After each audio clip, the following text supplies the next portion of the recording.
राज्याचे उपमुख्यमंत्री आणि शिवसेना पक्षाचे मुख्य नेते आदरणीय एकनाथ शिंदे साहेब राज्याचे मुख्यमंत्री असताना हे जे आमचं आनंदीबाई जोशी प्रसूतिगृह आहे हे बंद पडलं होतं, कारण इमारत जुनी झाली होती। 1986 साली धर्मवीर आनंद दिघे साहेबांच्या माध्यमातून याची उभारणी झाली होती, परंतु मध्यंतरीच्या काळामध्ये धोकादायक असल्यामुळे याचा वापर झाला नाही। इथे येणारे पेशंट हे आमच्या लोकमान्य नगर येथील चिंतामणी दिघे रुग्णालयामध्ये आम्ही दाखल करत होतो, परंतु आज शिंदे साहेबांनी ह्यासाठी 25 कोटी रुपयाचा निधी उपलब्ध करून दिलेला आहे। बेसमेंट प्लस ग्राउंड प्लस 3 अशी ही इमारत आता उभी राहते, त्यासाठी 25 कोटी रुपये खर्च करतोय, परंतु भविष्यामध्ये सुद्धा अजून 4 माळे ह्या ठिकाणी वर आम्हाला चढवता यावे यासाठी 25 कोटी रुपयाची तरतूद करण्याच्या सूचना मी आयुक्त सौरभराव यांना दिलेल्या आहेत। कारण वर्तकनगर, लोकमान्य नगर, शास्त्रीनगर, भीमनगर, त्याचबरोबर नळपाडा, उपवन आणि आसपासच्या परिसरातील जी काही सुभाषनगर, गांधीनगरमधली गोरगरीब जनता आहे ती ह्या ठिकाणी येत असते आणि त्यांना ह्या ठिकाणी उपचाराची गरज असते। त्यामुळे प्रसूतिगृहाची व्याप्ती ही वाढवावी, 35 बेड जे आहे त्याच्याऐवजी 100 बेड त्या ठिकाणी करावे अशा सूचना केलेल्या आहेत आणि त्या माध्यमातून महापालिकेच्या अधिकाऱ्यांनी त्याची अंमलबजावणी करून आज ह्याचं भूमिपूजन झालेलं आहे। 2 वर्षामध्ये ही इमारत सुसज्ज अशी उभी राहील आणि सर्वसामान्य जनतेला, रुग्णाला त्याचा फायदा होईल। सर, एक वेगळा प्रश्न होता। ठाकरेंच्या शिवसेनेला लातूरमधून मोठा धक्का बसलेला आहे। 16 पैकी 11 उमेदवारांची निवडणुकीतून जी आहे ती माघार घेतलेली आहे। पक्षाकडून कुठेतरी सहकार्य तटस्थ राहण्याची त्यांची भूमिका आहे। बघा, आता फक्त लातूरच नव्हे तर राज्यामध्ये बऱ्याच ठिकाणी ही परिस्थिती निर्माण होणारी आहे। जरा 2 तारखेला म्हणजे 2 डिसेंबरला नगर परिषदेच्या निकालानंतर तुम्हाला जाणीव होईल की महायुतीचे जास्तीत जास्त नगरसेवक राज्यातील सर्व नगर परिषदांमध्ये निवडून येतील आणि जास्तीत जास्त मोठ्या संख्येनं सगळ्या ठिकाणी महायुतीचा जो भगवा आहे तो फडकल्याशिवाय राहणार नाही। प्रामुख्यानं घरी बसून जर कोणाला काही राज्यकारण करायचं असेल किंवा समाजकारण करण्याचं असं आणायचं असेल तर त्यांना ही चपराक आहे की सर्वसामान्य जनतेनं आज देवेंद्र फडणवीसांच्या महायुतीला बहुमत दिलेलं आहे, एकनाथ शिंदे साहेबांच्या महायुतीला बहुमत दिलेलं आहे राज्यामध्ये आणि अजितदादांच्या महायुतीला बहुमत दिलेलं आहे। त्यामुळे त्याचा विचार करतात राज्यातील सगळ्या नगर परिषदेमध्ये हाच निकष लावला जाईल आणि अशाच पद्धतीनं त्यांना एक एक जे फटके आहेत ते झटके आहेत ते त्यांच्याच लोकांकडनं मिळत राहतील।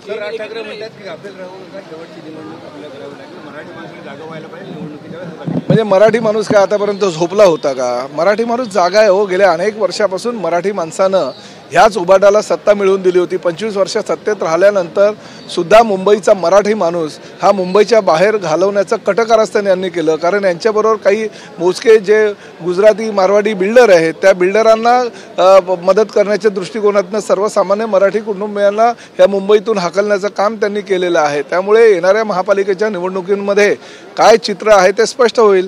कोणीही राज ठाकरेंनी अथवा उद्धव ठाकरेंनी काहीही आता सर्वसामान्य जनतेसमोर वल्गना केल्या तरी सर्वसामान्य जनता आणि प्रामुख्याने मराठी जनता यांच्या ह्या अशा भावनिक आव्हानाला प्रतिसाद देणार नाहीत।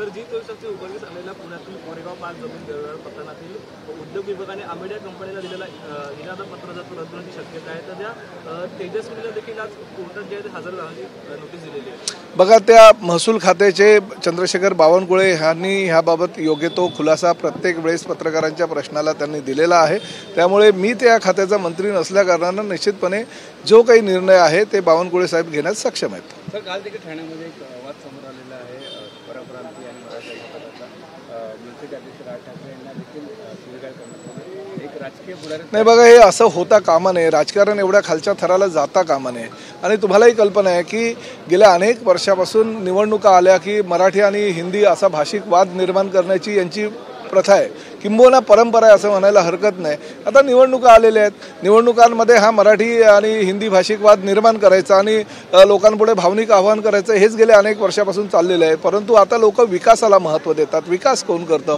विकास एकनाथ शिंदे साहेब करतात, विकास देवेंद्र फडणवीस करतात, विकास अजितदादा पवार करतात, हे जनतेला कळलेलं आहे। आज जर तुम्ही ठाण्याची पूर्ण इन्फ्रास्ट्रक्चर बघितलं तर एकनाथ शिंदे साहेबांनी त्यांच्या कार्यकाळामध्ये केलेल्या प्रयत्नाने ते यश प्राप्त झालेलं आहे। आजही हे आता उत्तुंग इमारत उभी राहणार आहे हॉस्पिटलची, ती एकनाथ शिंदे साहेबांनी दिलेल्या निधीतून उभी राहत आहेत। त्यामुळे लोक विकासाला महत्त्व देतात, त्यालाच प्राधान्य देतात। आता भावनिक आव्हान वगैरे यांनी विसरून जायचं। तर नवी मुंबईमध्ये जे प्रकारे अमित ठाकरेंनी महाराजांच्या पुतळ्याचं अनावरण केलं होतं त्याला ठाण्यामध्ये जे आहे मनसेने बॅनरबाजी केलेली आहे, 12 सरकार उद्घाटन करणाऱ्यांना अटक आणि परंतु जमीन गैरव्यवहार प्रकरणी करणाऱ्या क्लीन चिट देत. बघा, एक गोष्ट मी तुम्हाला सांगतो, चुकीच्या पद्धतीनं कोणीही जाऊन शिवरायांचा अपमान होईल किंवा राज्य शासनाचा अपमान होईल अशा पद्धतीचं कोणी वागता कामा नये.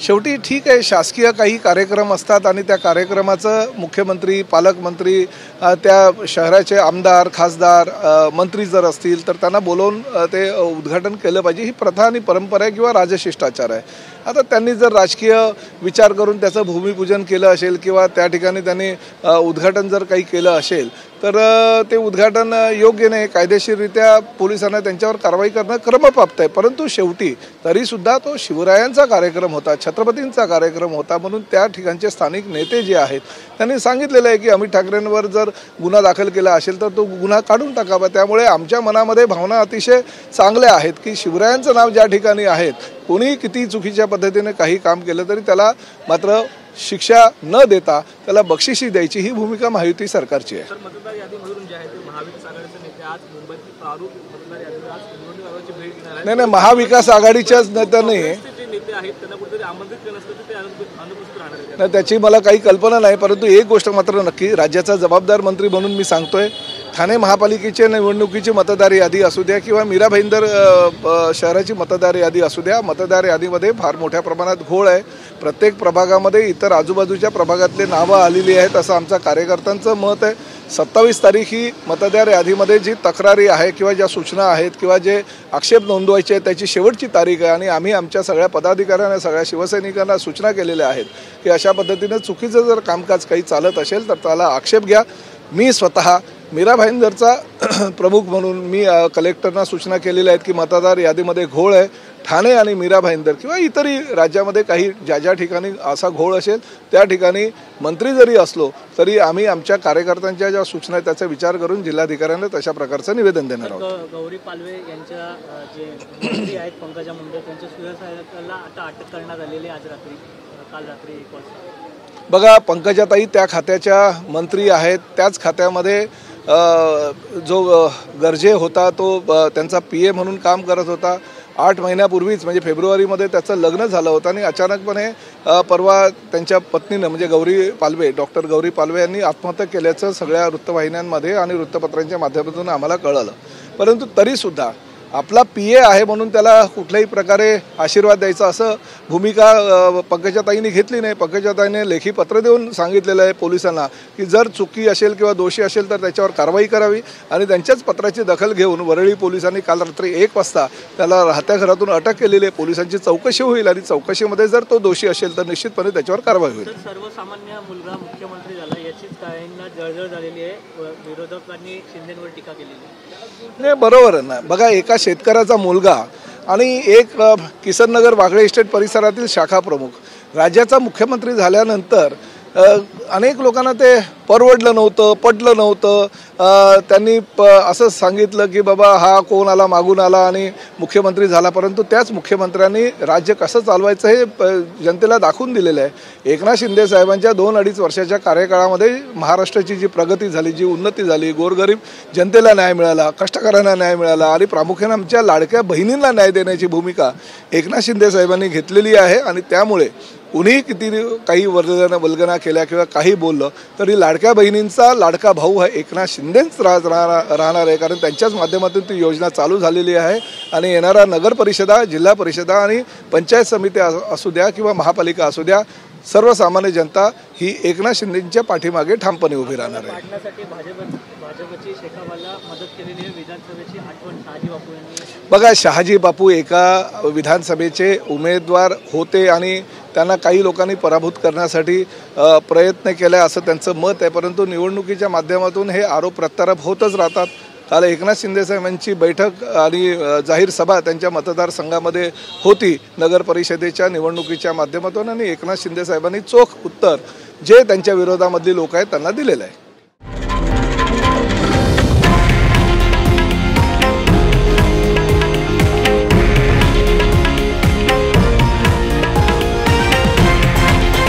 हे आहे देशातील नंबर 1 न्यूज नेटवर्क आणि आपण पाहत आहात TV9 मराठी, एकमेव.